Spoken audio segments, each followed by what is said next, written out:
Pemirsa, program bantuan langsung sementara atau BLSM dikatakan dalam pelaksanaannya kini jauh lebih baik dibandingkan dengan pembagian BLT tahun 2005 dan 2008.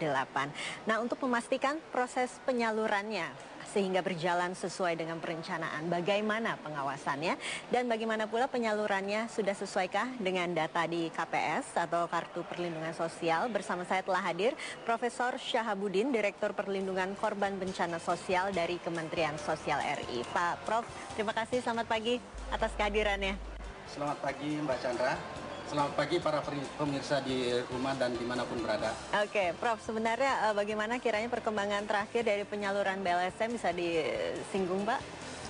Oke, BLSM itu kan sebagai diketahui bahwa adalah bantuan langsung sementara kepada masyarakat, bukan untuk jangka panjang. Akan tetapi mengganjal sebagai penyangga ketika BBM itu naik, maka masyarakat jangan sampai terputus misalnya lauk pauknya, pendidikannya, kesehatannya. Olehnya itu pemerintah menelurkan bantuan kepada masyarakat Indonesia sebanyak 15.500.000 penduduk yang diberikan kartu perlindungan sosial. Nah, untuk mendapatkan ini perlu mendapatkan yang namanya tiket atau KPS, kartu perlindungan sosial.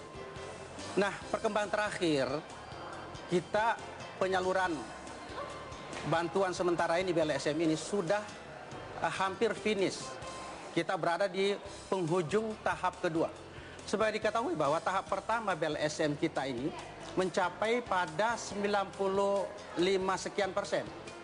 Akan tetapi lebih maju lagi pada tahap kedua ini, sejak ditelurkan tahap kedua, itu sudah sekarang sampai per tanggal 19 November ini, itu sudah mencapai 97,76%. Luar biasa. Tersalurkan terakhir kalinya, nanti targetnya kapan, Pak? Desember? Target penyalurannya itu kan sebagai dalam kontrak kita akan menyalurkan sampai tanggal 2 Desember 2013 ini. Oke, 2 Desember. Jadi sampai bulan November ini sudah 90% lebih ya, sampai Pak? November per tanggal 19 November ini sudah 97,76%. Jadi total penerimanya sudah berapa? Total penerimanya sudah 14 juta sekian, 14.600.000 sekian. Jadi tinggal hitung-hitung hari, mudah-mudahan kita tidak merindukan sampai 100%, cukup 98 saja sudah luar biasa. Oke, untuk pembagian tahap pertama dikatakan masih banyak yang belum tepat sasaran. Untuk tahap keduanya mekanismenya seperti apa? Kebijakan metode yang diterapkan bagaimana kemudian? Nah, sebagai diketahui bahwa tahap pertama, tahap kedua itu sama saja, cuma waktunya yang beda. Kalau misalnya si A penerima bantuan langsung sementara tidak dapat menerima pada tahap pertama, itu bisa menerima pada tahap kedua. Yang penting mau ambil di tahap pertama boleh, mau ambil sekaligus di tahap kedua silahkan. Yang penting kuncinya jangan sampai tertinggal sampai 2 Desember nanti, kan itu nantinya. Oke, jadi yang tahap pertama belum ambil bisa diambil saat ini sampai tanggal 2 itu Desember. Pasti. Memang aturannya bahwa yang tidak menerima pada tahap pertama silahkan mengambil pada tahap kedua. Bisa merapel atau apa, ya begitu namanya peraturan-peraturannya. Prof, ini kan salah satu kunci keberhasilan dari program ini adalah ketepatan sasaran ya, Pak. Mau tidak mau, ini data yang terekam dalam tahap akhir penyaluran bagaimana? Nah, kalau berbicara masalah tepat sasaran, ya tentunya berbicara masalah anggaran. Nah, anggarannya ini kalau dibanding dengan, namanya kan BLSM. Kalau tahun 2005, 2008 itu namanya BLT, bantuan langsung tunai. Sama saja, ketika BBM naik, ada kompensasi kan gitu. Nah, ini lebih efektif lagi, lebih maju lagi ketimbang tahun-tahun sebelumnya bantuan pemerintah pada masyarakat kita yang dicintai untuk mendapatkan bantuan. Nah, realisasi yang sudah kita lihat misalnya 97,76%, itu kan masyarakat kita itu sudah merasakan. Ternyata bantuan pemerintah ini walaupun nihil kecil, ternyata manfaatnya besar. Yang penting pemerintah itu kan sifatnya peduli dan berbagi. Kan gitu BLSM-nya, prinsip kita. Jadi kita jangan hanya terpaku dan jangan hanya stop pada bantuan BLSM saja. Makanya banyak yang protes. Masih banyak masyarakat kita yang belum dapat. Nah, kalau misalnya masyarakat kita belum dapat, jangan begitu wahai masyarakat kita. Masih banyak bantuan-bantuan lain, masih banyak sekali bantuan-bantuan lain oleh kementerian lembaga yang dipimpin oleh pemerintah. Saya kira tapi untuk berbicara mengenai data-data yang terekam ini bisa menjadi kendala tidak dalam penyalurannya saat ini, Pak? Masalah data memang ada sedikit kendala. data yang kita kasih BLSM ini kepada masyarakat kita 15 juta setengah, itu adalah data tahun 2011. Ya, data penerima raskin pada waktu itu.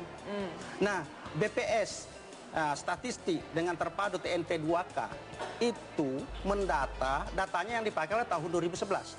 Nah, karena pendataannya itu bukan setiap tahun, olehnya itu banyak sekali masyarakat kita yang semestinya dulu miskin karena ada beberapa tahun kemudian itu berubah menjadi orang tidak miskin, atau sebaliknya dulunya kaya tapi sekarang miskin. Makanya banyak yang protes. Nah, kita sebagai pelaksana pemberian bantuan kepada masyarakat, kita lewat aturan-aturan yang ada. Jadi Kementerian Sosial dalam hal ini pemegang DIPA, pemegang dana itu disalurkan oleh PT POS kepada masyarakat. Datanya dari TNP 2K. Ya, Tim Nasional Penanggulangan Kemiskinan. Nah, itu. Jadi kita tidak serta-merta.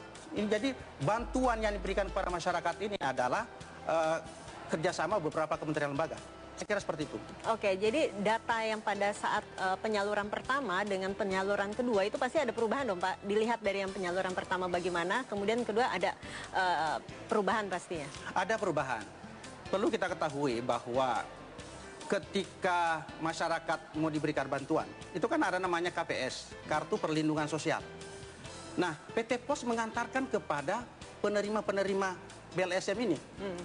Dia mengantarkan, misalnya diantarkan si A si B, kebetulan si A si B itu tidak ada, mungkin meninggal, mungkin karena pindah kampung, atau tidak dikenal.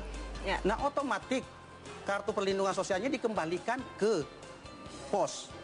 Nah, nanti penggantinya ini siapa? Nah, inilah nanti yang dimusyawarahkan, ada wadah namanya muskel, musyawarah desa dan musyawarah kelurahan. Siapa penggantinya yang mendekati itu? Nah, itu seperti itu nanti gambarannya. Makanya sampai sekarang ini 97% lebih realisasinya itu kendala-kendala di situ.